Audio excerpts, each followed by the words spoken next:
So if you're into crypto and you're saying you don't know who Sam Bankman-Fried is, you're not into crypto. It's like telling me you're a singer but don't know who Beyonce is. I mean, get this. Sam, at 29 years old, was worth $24 billion from a company that he founded just 2 years prior. He is our Beyonce. That company, of course, was FTX, the world's second biggest centralized crypto exchange by volume. And he's a quirky guy too. I mean, he's spending this bear market buying distressed assets up at pennies on the dollar. And he's probably destined to become one of the world's first trillionaires from these investments. But he has pledged to give away all of his money. And even better than that, if you can get better than that, is the car that he drives. What do you think he drives? A Lamborghini, a Rollie, a Tesla? What about this? This is his daily whip. So what big brain plays did Sam Bankman-Fried make to get to where he is? And where does he think this market is going? Where is he investing his money right now? What tokens does he think are going to double? And what tokens does he think are going to 100x in the next bull run? Hit that like button below and I'll tell you. So the Sam Bankman-Fried story is pretty incredible. He was born to two Stanford lawyers in San Francisco. So he had a pretty solid foundation for a family. In 2012, he went to MIT, obviously a very nice school. And while he was there, he actually had an online blog, which you can go and read right now, called Measuring Shadows, where he wrote about altruism, business, and even baseball. He got his degree in physics and mathematics, but then went on to work at an investing firm. I'm just picturing this looks exactly like the show Billions, where Sam's a whiz kid and he just goes in there and makes a bunch of very rich people even richer. But he outgrew that pretty quickly and actually went on to go start his own investing firm in the Web3 space in 2017, calling it Alameda Research. He says the name of his company was actually very strategic because blockchain and crypto were heavily criticized back then, as they still sort of are now, and he was scared that he wasn't going to be able to open a bank account or make big transfers if he had blockchain or crypto in his name. There were not yet US banks that were happy with crypto. Instead, there are just a lot that did not want to have to fucking think about it. Yeah. And we just knew that was going to be a thing.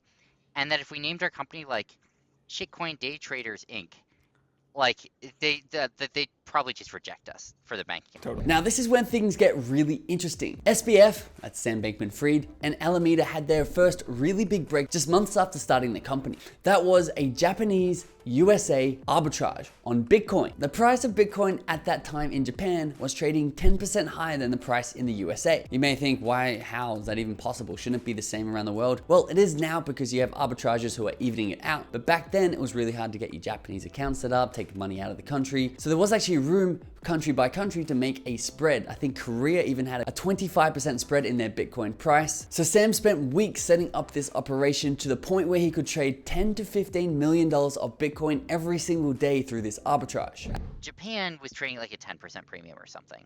And it was trading about $1 billion a day. 10% at $1 billion a day of volume is still pretty cool. It's still like absolutely totally fucking unheard of in traditional finance. Like you just never see it. Yeah. You know, I mean, what you want to do is go buy Bitcoin, send it to Japan, sell it for yen, turn that to dollars, send it back, and repeat.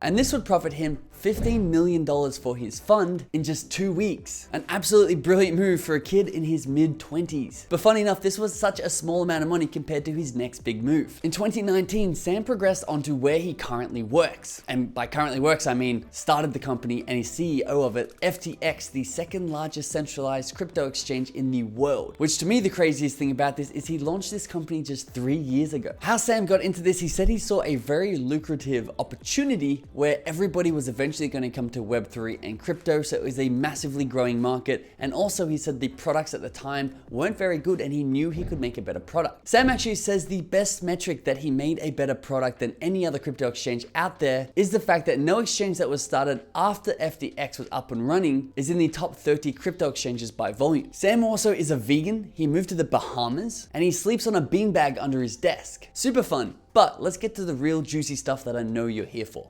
The clickbait stuff that's in the thumb and title of this video. We all know Sam has one of the brightest minds in Web3. So where exactly is he directing his focus right now? What is one of the big cryptos out there that everyone is so bullish on that Sam thinks is overrated? And what? This is what you came for. The degens out there. What is his advice on finding the next 100x token? Well, we all know that Sam is under the thesis that Web3 and crypto is here to stay. He says there's some industries that he sees blockchain absolutely absolutely dominating. Finance and payments being a really obvious one. I mean, how long does it take you to send $1 million, say, to your Nigerian prince? Well, honestly, if you use the current banking system, it's probably going to take you up to a week and cost you thousands of dollars. What about if you used a USDC fiat-backed stablecoin? Well, it would take you fractions of a second and cost you fractions of a cent. Sam says this is obviously going to be the future. He also follows the Alex Becker sentiment on gaming, saying that in-game assets, people, kids all around the world buying things inside of video games equates to $200 billion a year. A fact that I haven't personally checked, but I probably should because it seems like such a ridiculous number. But Sam says he can't see NFTs moving into this space and taking up a big portion of this $200 billion a year. Sam also says he sees blockchain taking over social media, providing the world's first decentralized social app. He actually said he'd love to talk to Elon Musk about how he would make this possible with his acquisition of Twitter. But Sam's thesis comes to, if any of these blockchains were to facilitate mainstream adoption in any of these industries, they need to be scalable, because any of these industries would provide 1 billion users to one single blockchain. And at the moment, no blockchain is able to handle this. He says if you think about any centralized platform right now with 1 billion users, say Visa processing payments, Amazon processing orders, Facebook or Twitter processing posts, they all need the capacity to process 1 million transactions per second. And if we take a look at the current technology of blockchain and how many transactions per second they can process, it's not pretty. Bitcoin's at about 7 transactions per second, Ethereum's currently at about 25 transactions per second, and Dogecoin actually beating the two at 30 transactions per second, but all of them, of course, far from 1 million. He says there's only very few currencies currently out there that can solve this problem, one of them being Solana, another potential candidate being Avalanche.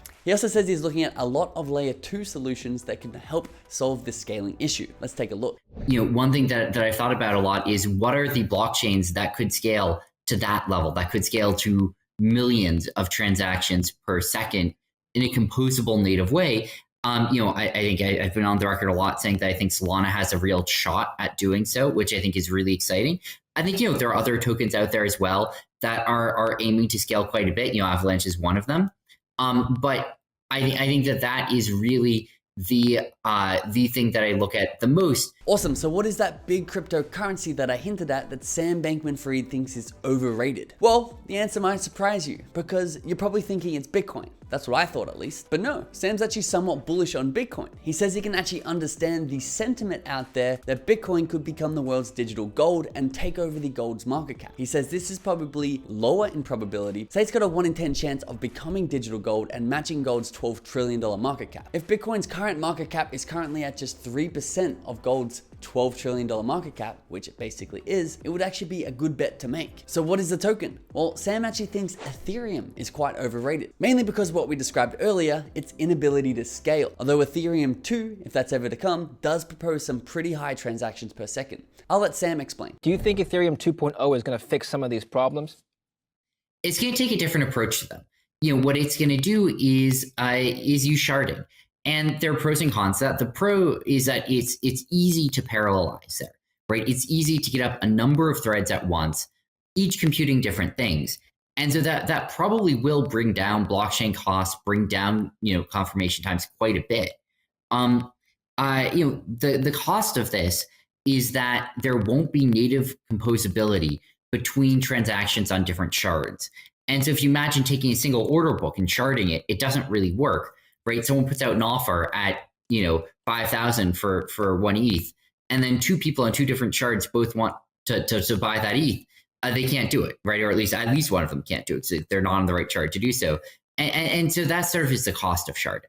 And finally, what we came for. What is the juicy 100x token that Sam Bankman says you should go and invest in? Well, of course, he does not give you a specific recommendation, but he does give you a very specific criteria, because he says there's going to be a lot of 100x tokens coming up in the future. And funny enough, he's actually pretty big into meme coin. But let's have a look at exactly what criteria Sam says is the most important thing to look at when looking at tokens to see if they're going to be 100x opportunity. And before we jump in, this will be the last you see of me, so please hit that subscribe button below if you're still watching. I love you lots, and I'll see you in the next video.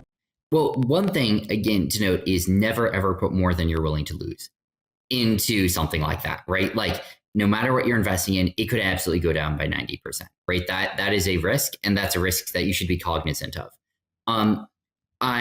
Putting that aside for a second, You know, I mean, I think, and I actually don't know the details, but I think that the Squid Game token was not actually affiliated, formally speaking, with the, Yes. the Netflix series, right? It was just some guy who named Right. a token after it.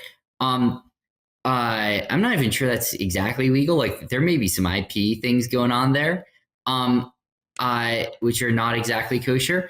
But you know, more generally, I think early on in the cycle of a meme token is quite difficult often to figure out whether or not it's going to be a rug pull, right? Like, I mean, is it just like often up to the, I don't know, the creators whether to do it? Yeah, I mean, And so- in this particular case, I think the creators were anonymous or chose to stay anonymous. Is that a red that's flag right. for And so you? you can't even judge their background.